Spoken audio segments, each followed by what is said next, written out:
Hey, what's up, everyone? Just wanted to do a quick video talking about the new character that just dropped. I think his name is Arkh. So, there's a new physical DPS, Thunder type. I decided to pull for him because I like characters with group slayers.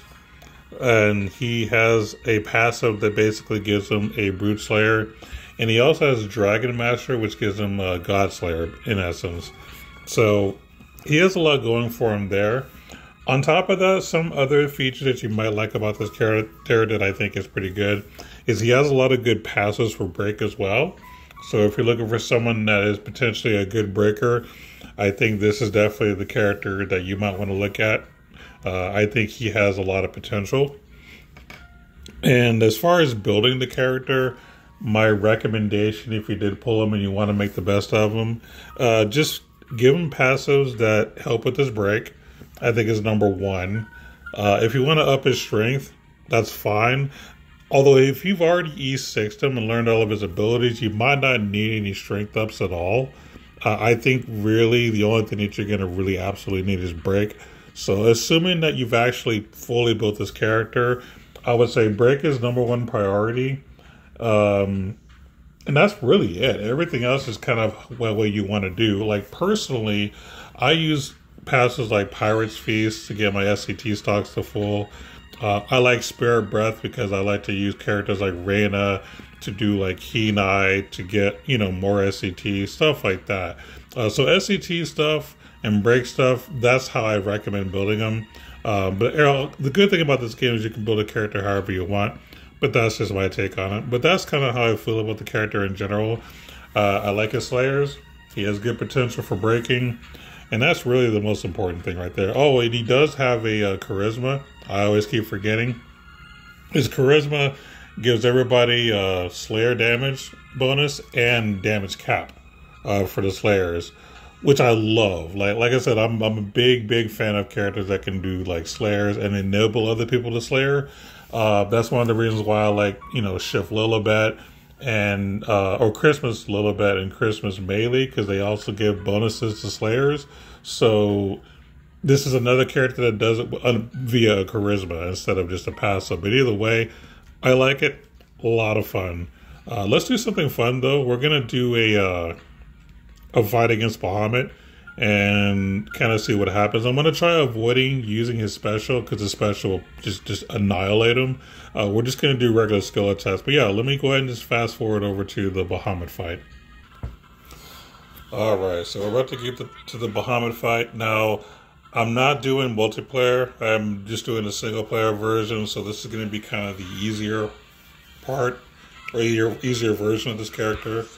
But I think it's nice to have. He's a good character to test against, or a good boss to test against. But yeah, he's doing some pretty strong damage, and we were able to break him right before he died. So, yeah.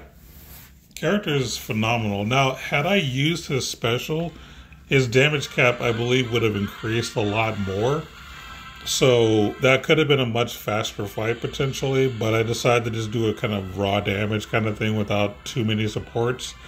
But yeah, I mean, he's got a lot of potential. I like this guy a lot. Lots and lots of fun. Also, he has good paid gear. So if you're interested in picking up one of his paid items, he has a sword and a cloth, I believe. And if you want to know which item I would recommend picking, if you're trying to get one or the other, I would definitely go for the sword. Just so you can take a look at it. This is what it looks like. Good, decent strength. Basically gives you damage and damage cap, right? And also gives you some extra break. So this is definitely a really good paid item, specifically for him. So that would be the one I would recommend. But this is a cloth if you want to see what it does. It's fine. I think it's good. But I would definitely say that the sword will be like the number one priority. Now, I'm not telling you that you need to spend $30 to get one of these. I would suggest if you're not in a hurry and you can wait, you can always pick them up at the Crimson War shop for $4,000 on the Crimson War stuff. Especially if you pull up a lot of like dupes like most of us do. You can probably just wait. But if you want to have it right now, because you like this character a lot and you want to build him now, then yeah, I mean, I guess you can spend like 35 bucks and, you know, or however much it costs, like maybe 50 bucks, and you can get one of these items. But either way, really, really good character. I think Edis did a good job this time. One thing that I should mention is the Arkh I was using in that fight, because there are a few Arkhs you can use. My personal favorite to use on him is Phoenix Blow. This gives you 100% break, and then it also gives you some special gauge plus 10% refill, and you get skill damage for 30%, which is very consistent. This to me is my favorite like breaking Arkh. However, there are other Arkhs you can use if you want to help with this break. This one right here, Terror of the Granite Seas, gives you 120% break. The only reason I'm not super hardcore on this one is because you do get a strength bonus, but it kind of lowers over time. I mean, if you're clearing it in 5 seconds or something, then yeah, this is probably the better Arkh. But for a more like lengthy boss fight, I think Phoenix Blow is better, but that's just my opinion. Like I said, personal preference, but those are kind of some Arkhs that I wanted to mention real quick that I would recommend for this guy. And I guess while we're at it, I'll show you my current build. He's not 100% done yet. He is E6. I've learned all of his skills, so he's good there. Awakened 6, so I need 2 more to get him fully awakened. And he's +2 right now for SC, so he has a total of 102 SC at his disposal. As far as the skills I've equipped on him, you can take a look here. I used Dragon Slayer mainly because I was fighting Bahamut, so I wanted to kind of lean into that. And then Pirate's Feast is just something I typically use in all of my multi-wave characters. Spirit Breath, if it's going to be a long fight and I want Rena to cast, either Glass Record or Keen Eye. I use Keen Eye because that's what I have. So Spirit Breath will help you get some more SCT on a long fight. I use Piercing, probably not necessary, but it's something that I like personally. Anything that can somewhat debuff potentially as far as like, increasing your damage is always good. I have a lot of like two-handed sword stuff. I mean, he has a lot of it naturally, but I gave him two-handed sword boost.